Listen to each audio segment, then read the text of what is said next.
Hello' বন্ধু বান্ধৱীসকল, এয়া পিঠাগুড়ি চব্জি মই প্ৰথমৰ পৰা দেখুওৱা নাই।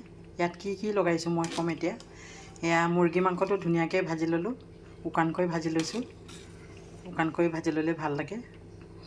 তাৰপিছতে মই মছলাখিনি দিছোঁ। মছলা মানে আমাৰ পিঁয়াজ, আদা নহৰু, লগতে শুকান জলকীয়া, সেইখিনি ধুনীয়াকৈ মাংসৰ লগত ভাজি ল'লোঁ।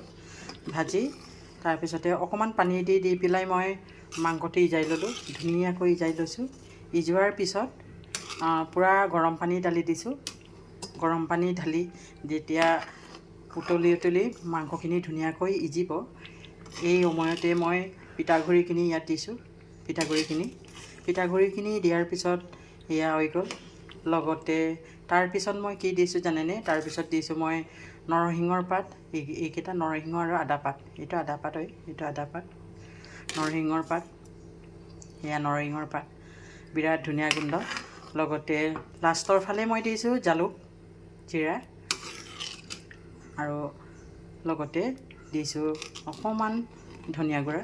এইখিনি এনেকৈ বনাই খাই চাবচোন সকলোৱে, কেনেকুৱা লাগিব। বিৰাট ভাল লাগে, বিৰাট ভাল পাওঁ। আমাৰ ঘৰখন মানে প্ৰায় বনাওঁ, আপোনালোকে দেখিছেই দিয়াটো। এয়া চাওক, ধুনীয়াকৈ মাংসৰ লগত বনাইছোঁ, মুৰ্গী মাংসৰ লগত। আমাৰ এইটো ট্ৰেডিশ্যনেল হয় বাৰু, ট্ৰেডিশ্যনেল আমাৰ এইটো চব্জি।